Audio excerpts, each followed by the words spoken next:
call the meeting to order for the Clemson City Police Advisory Board, meeting of October 23rd. We will start with our roll call. Myself, Lisa Robinson. Jackie Myers is absent. Kevin Dull is absent. We understand traffic is backed up, so they could be coming in a little bit later. Sandy Edge, currently absent. Caroline Beatty is present. And Pablo Unda? Present. Present. Elaine Masseri? And Winton Hunter? Present. So we do have a quorum. Ava Ross is. And Ava Ross has an excused absence. Okay, we will go ahead with the approval of the agenda. You have that in front of you, and it's also available online. You just take a look at that. And if everything seems in order, if we could get a motion to approve. So move. It's been moved and seconded. All those in favor, show of hands. Okay. Okay, we'll go on to the approval of the previous minutes. You also have those in front of you, and those are also available online. Haven't already read them, take a few minutes to look through.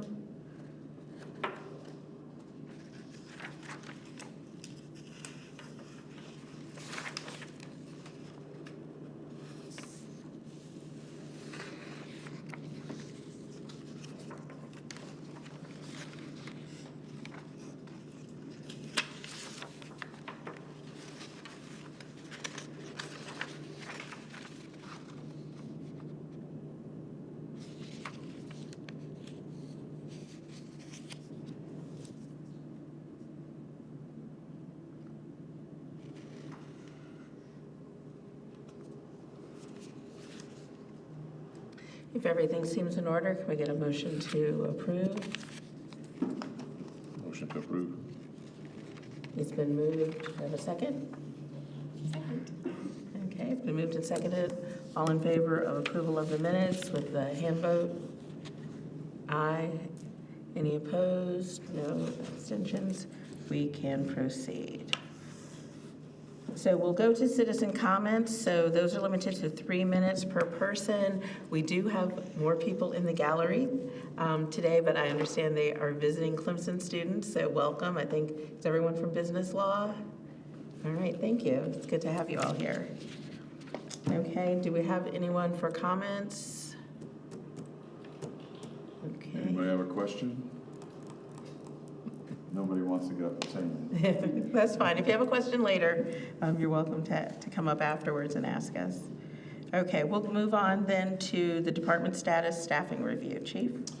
All right, I always start out with our staffing numbers. I'm happy to announce and with crossed fingers say that all of our sworn officer positions are full. We have 2 that are in what we call our pre-academy before they get sent to the state academy, and we have 2 in their field training. They have a few more weeks left in their field training before they go solo. And so once they all finish their training, they'll be solo. So the 2 that are in their pre-academy, they still have several months before they're cut loose. In our dispatch, we have 1 vacancy we're trying to fill. We had a retirement a couple months ago, so we're trying to fill that. We have a couple that are in various states of training right now, a couple that still have to go to the jail school, but they are all filling those positions and doing well. Just a couple of side notes. So today we had our quarterly meeting with the Department of Transportation. This is where city staff, our city engineer, planning manager, our administrator, assistant administrator meet with DOT staff and staff at the university to talk about the various traffic issues that we have around town, which we have reported. Some of the issues dealing with the light at 133 and 123 and how it's cycling and going to hopefully have that fixed. It's lowering the speed limit on College Avenue from Edgewood all the way to the lake. to 25. That is still on the agenda to occur. I think they were waiting on signs, so they'll be checking on that. And there's a bunch of projects where dealing with the Green Crescent Trail and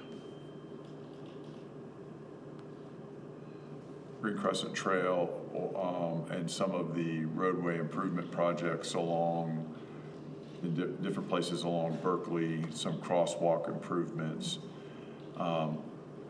As you all know, a lot of those are state roads, so DOT has to approve any of those improvements. So we're working with them. They're also doing some studies in some intersections and roadways. I know we had a very lengthy email come from a resident of the Crestview neighborhood requesting traffic lights and such on Cherry and the Cherry Old Stone roadway and those kind of things. And so staff is looking at potential solutions there, and again, we have to get things cleared through DOT. So if DOT says no, based on their studies, then we're back to square one. But we are looking at. So any impact study results yet, or any being done on traffic patterns or anticipated increase in traffic with some of the larger buildings being built currently? So whenever those projects start off, one of the things that they have to do is a traffic impact study. The problem that I am aware of is there really isn't a way that you can accurately predict what traffic is going to be until traffic is there. So unfortunately, until the traffic is there, it's hard to say. So traffic studies are part of the planning process, and that's stuff that the traffic engineers have to do. I remember seeing one when they put the one neighborhood in, and I also saw one they did for the Bixby way back when. But I haven't noticed anything that would indicate otherwise. My question about traffic studies is this. All right, and you can correct me because I may be under the wrong impression. All right, let's say when they decided to do the hub, they did a traffic study, and it was okay because they didn't do anything. But how can they do a traffic study that's legitimate because there were other buildings going in that are going to cause, in other words, it might be fine for the hub, but it doesn't encompass all the other student housing that was going on too. So I cannot speak directly to that because I'm not a traffic engineer. I don't know how they're done.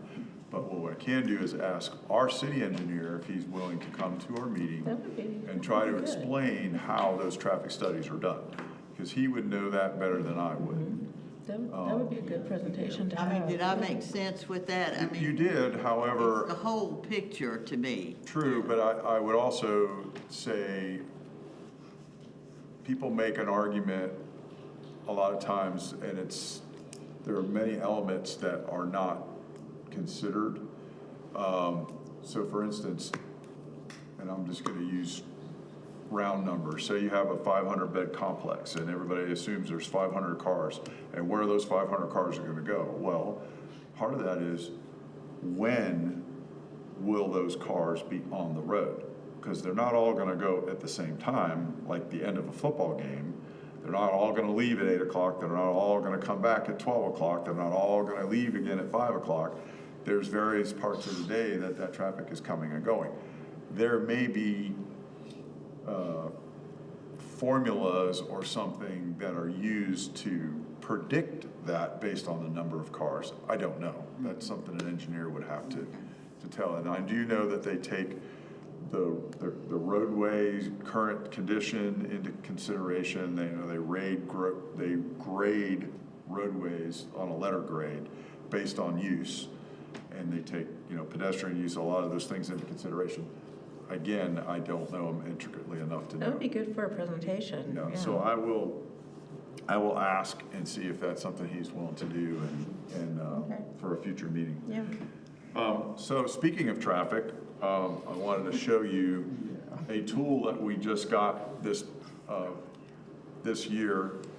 So what you see here is a map of the city, and these are the roads in the city. And this service that we are subscribing to records vehicle speeds based on the Bluetooth that is in the car. So it's totally anonymous. They can't pinpoint who or a car. They only know that it's a Bluetooth device that's traveling along the roadway, and it records how fast the vehicles are going. So I can go to any roadway here and get a snapshot of what the 85th percentile speed is. It will show you top speed, but I know there are anomalies here because it's going to show you certain segments of roadway where the top speed's 109 miles an hour, and there's no way in physics that car could do 109 miles an hour on that roadway without going through somebody's front living room. And what we found out was because we are in the path, the takeoff and landing path of the aircraft, that the aircraft interfere with it, and that's where some of those numbers are coming from. So if it was 109 miles an hour on 123, I would agree, okay, that could potentially occur because I have clocked cars out there at 100 miles an hour, but there's no way on a residential road it's doing 107 miles an hour without going through somebody's living room. So, so that I caution you when some of this pops up, it's not that accurate. So, I don't know, somebody pick a roadway, tell me a roadway, and I'll zoom in and see what it tells me. Berkeley Drive. So Berkeley Drive, here's Berkeley Drive, and here's Berkeley Drive right here. These are in segments. Here's 123. So let's just go in front of the school. So here, when I pull it up, I can come down and open the analysis. Bless you. And of course, it doesn't want to open, but I can show in this, it's hard to see. But I can look at this and say the average speed in this yellow line that's behind it, that segment of roadway, the average speed is 33 miles per hour. The max speed is 89, which again, that's an school anomaly. zone. Yeah. The 85th percentile is 37. So now, and in the period of time that this is, I want to say it goes back 2 months. I forget what the defaults are for that time period. So these are things that we can use. What about 123? So I can go to 123 in that same, so coming towards town, see it showing a max speed of 111.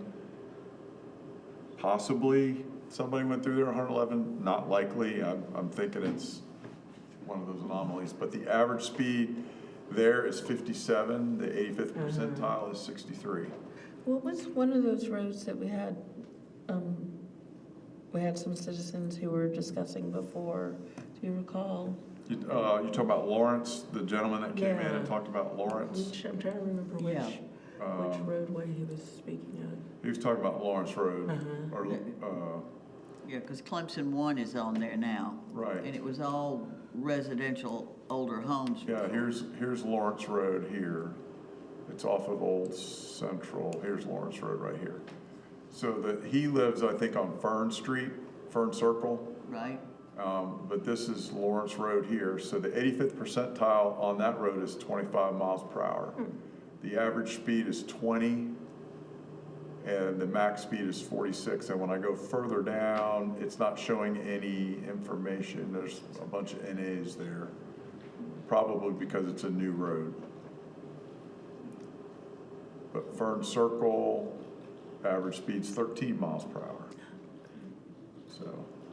Do we have any I'll people in our gallery who have any roads that you travel a lot that you'd like to know what the average speed is? Yeah, I think that road that you were just on is right where I live. I live at the one, and I think it's right back there on like the Fern Road area. Well, Fern Circle comes off of Lawrence, Yeah. and Lawrence is the main road that goes back to the one. We had somebody complaining about people speeding in there, and that's why we looked at And it. Old Greenville Highway? Old Greenville is, or Old Greenville or Old Central? Which one? I'm trying to think. Old Greenville is the one that runs through campus.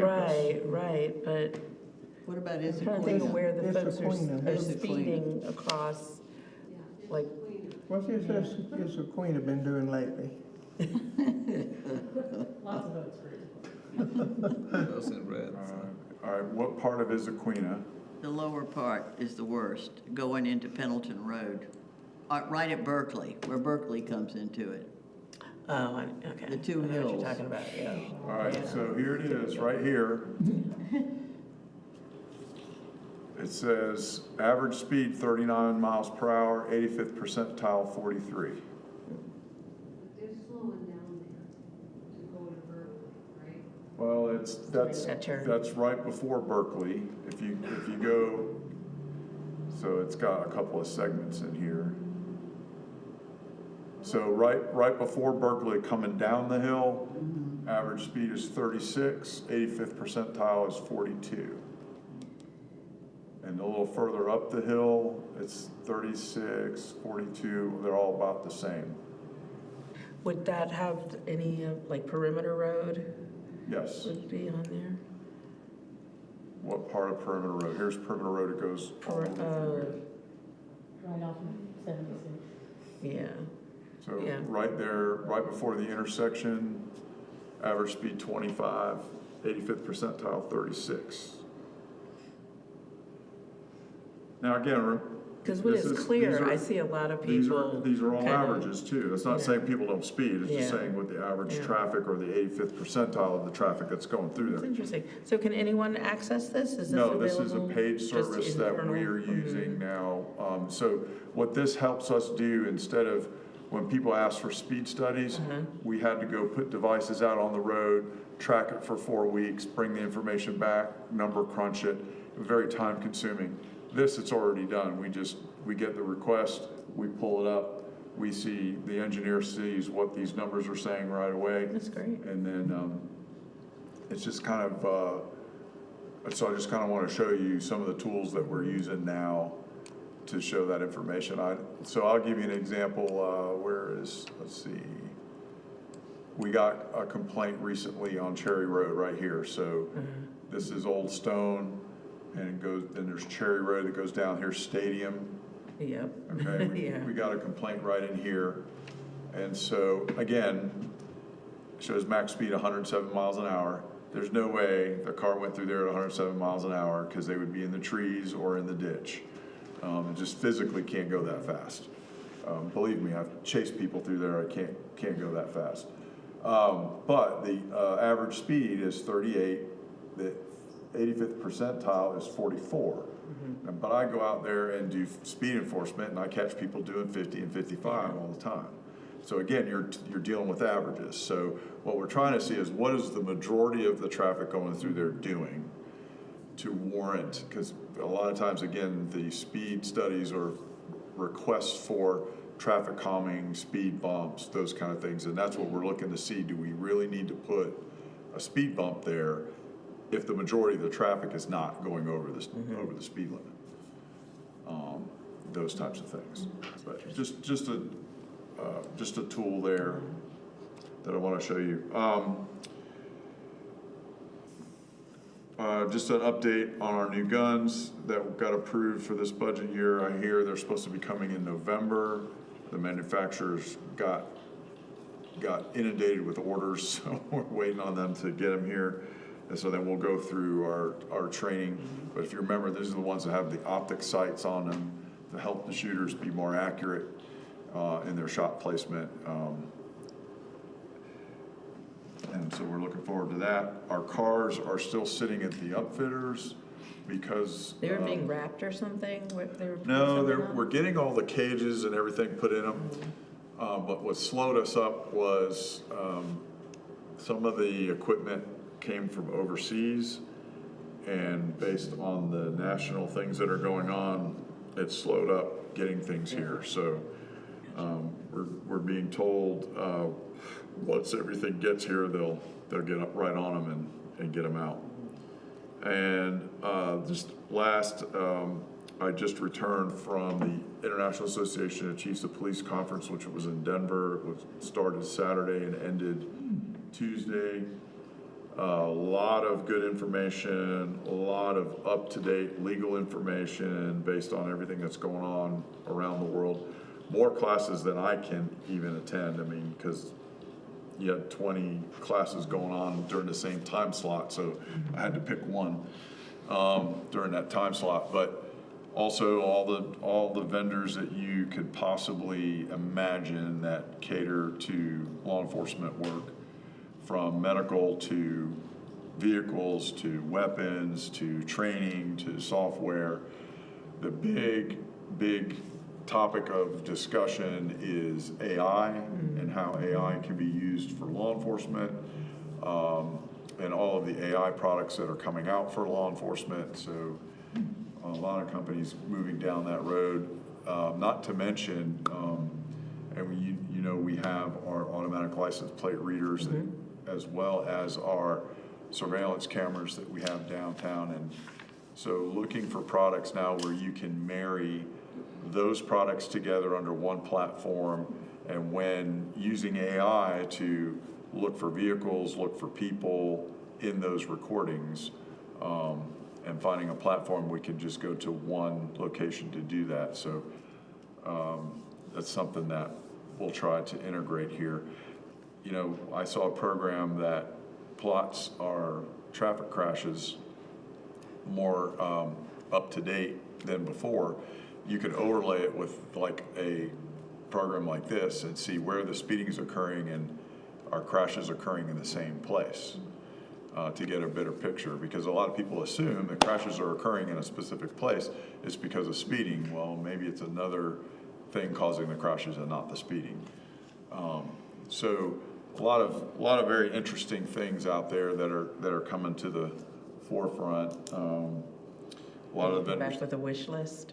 I somehow misplaced my bottomless checkbook, so I couldn't buy all the things that I wanted to buy. But I do have a wish list. I think I found some things that are reasonable for our community that we could use to make us a little more efficient. Right. Again, this service here too, also, it runs a report that I set parameters for speeding, and it'll give me a report every week where the speeding is occurring, so I can use that to deploy the officers to those locations to address the speeding that this identifies as occurring. So it's another way to more efficiently deploy our resources. And that's it for the department update. Does anybody have any questions?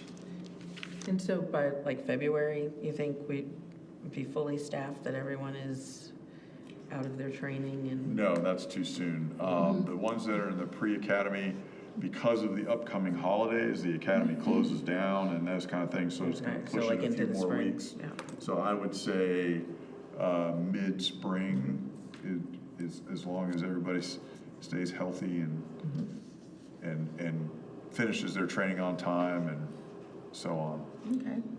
Okay, on to the crime review. Okay, so in the month of September, we had 1 aggravated assault, 14 simple assaults, 5 break-ins. And while I'm talking about the 5 break-ins, you may have seen on our social media, we put a request out for the public to identify 2 individuals that had committed a burglary, and I would say probably within 2 hours, we had names of those people. So it shows you the power It's a small of, community, yeah. shows you the power of social media. So they both, we either arrested or charged. I think one is still outstanding. We have a warrant for them. Let's see, 3 theft from buildings, 17 motor vehicle thefts, again, mostly mopeds. And I will say last month as well, we had an officer driving through an apartment complex and saw a gentleman pushing a moped and said, that's a clue.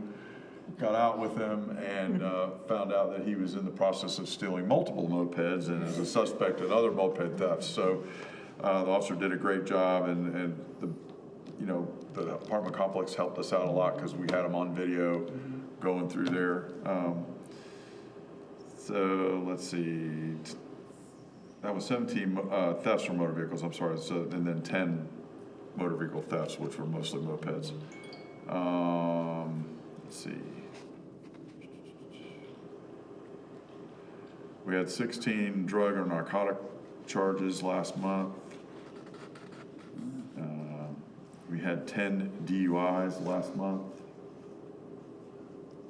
And 78 MIPs, 7 public drunk. Wait, and seven? 7 public drunk charges.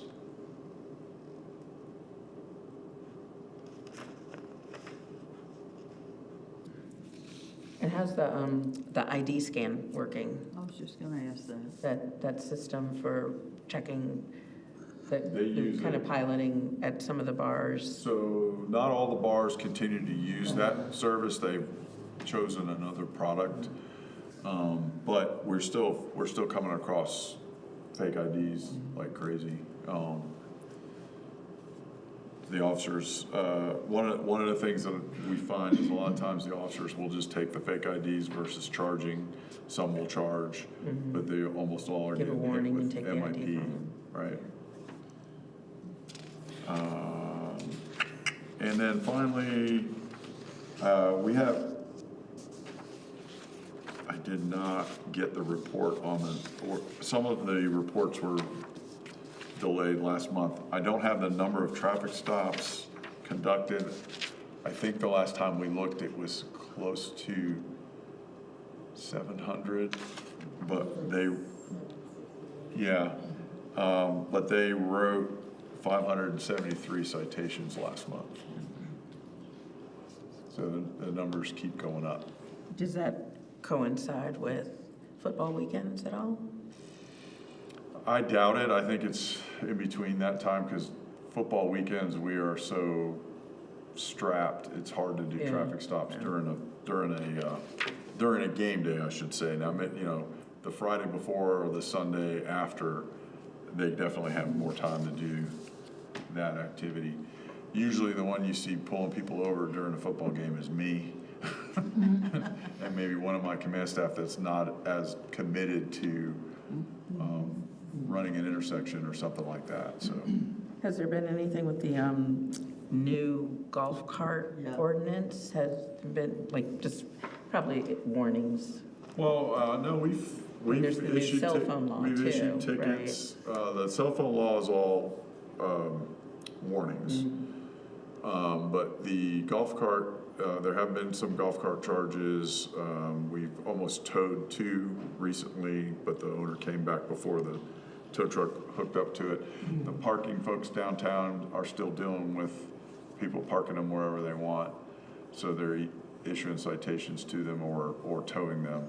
So it's going to be interesting because now that it's getting darker earlier, that's usually where it's going to catch some people. But I will say there are a lot of people who paid attention to the Okay. discussions and what the rules are and are in compliance. And great. so they have golf carts that are equipped properly, using them. They have the lights on them and lights on they're using the them, et cetera. seatbelts? I had one where I pulled over because I saw children on the back of them, and I didn't see seatbelts on them, and it wasn't until I had them pulled over and walked up, and then I saw the seatbelt. So That's you great. couldn't see the seatbelt until I walked up to the cart, and I go, sorry, didn't see the seatbelt. And they turned and said, well, thank you for looking out, because, they wanted to make sure they were doing the right thing, so. Any questions for Chief on the crime review? What's the status on the crime map? It's still an issue. It's still an IT issue that we're working on. Our new CAD system is up and running, but it has some glitches that we're trying to work through. I don't know if I told you last time, we were having a problem with it shutting down on us on Sunday mornings at 2 a.m., which wasn't the optimum time to do so, especially on a home game weekend, because that's when the bars are closing at 2 a.m. on Sunday. We've, within the last 2 weeks, have gotten it to stop shutting down on us at 2 a.m., so we've got that fixed. But the issue that we're having is the data that has to come out, it has to go to what they call an API, and the API then has to report it back to the other service. They're having issues with the API, the interface in between. So I'm still waiting. Any other questions? Okay, hearing none, we'll go on to requested presentations and discussions. I think Carolyn has a Yes. update for us. The student body president, student government president of the executive board is coming to speak in our January meeting. Yeah. So he'll talk about the issues within the student government and student body, so it'll be very interesting. Yeah, that'll be great. So for the rest of the board, we had kind of a discussion before we went official. I had asked Lisa if we would ask the president of the student bodies to come as a presentation so we can foster better communication and dialogue with the students. And we also discussed some of the other student group chairs coming to include the graduate student, because Caroline's predecessors came from the graduate side of the house. And so now we would like to engage both, and just to hear from them for the issues that are occurring off campus in the city, and open those lines of communication and how we can better help them and vice versa. Yeah, so we might see their availability, and maybe it becomes a thing where always in January it's student government president, and then maybe, later in spring, maybe we have graduate student representative, something like that. And then Chief also had another idea that we could consider maybe doing some type of joint meeting or inviting them to come to our meeting, or, try to work out something like that. So that could be an idea. So thank you, Carolyn, for checking on that. That'll be So great. the January 22nd, they'll be here? Yes, sir. Great. Great. So think of some questions you want to ask them. Oh, yeah. We will not have another meeting until January, so Oh, you have plenty of time to think of Holidays, them. yeah. And then the other idea that just came up in the prior discussion, about the traffic, was getting the city traffic engineer, parking, I guess it's just traffic engineer, right? Well, he's the city engineer, Yeah, but he the does city, the get the traffic stuff city too. engineer to come and speak at a So future that meeting. Nathan Hinkle. Nathan. And he may also be able to give us an update on, there's a larger traffic study being done, regional traffic planning for the future, that he's part of the group that's in charge of that. So he could probably give you a better idea of what that project is and where it's going in addition to that. So maybe you would check him for the, maybe February meeting? I'll ask him. Or March, yes. Okay, any other thoughts on presenters or presentation ideas for upcoming meetings? they haven't finished the university, have they? University police chief? No. Or have they? I think the interviews. No, they have This, two candidates. They've narrowed it down to two candidates, and they were supposed to have a meet and greet or something yesterday. I don't know if it happened, but I got an invite for one next week. There was supposed to be one yesterday, and I couldn't make it because I was traveling back from Denver, so I don't know if it happened or not. But I did get one for the 30th, I think. lots of So they- times the public interviews are videoed, you can go up. And one candidate is from University of Alabama, and the other candidate is from Wake Forest, but basically they grew up in the UNC, was it Wilmington or one of the Greenboro or something, Greenville, Greenboro, Greensboro. somewhere in there, and then eventually made their way to Wake Forest. And so those were the two candidates that I saw. I don't think there's any others. No internal? Not that made the final list that I'm aware of.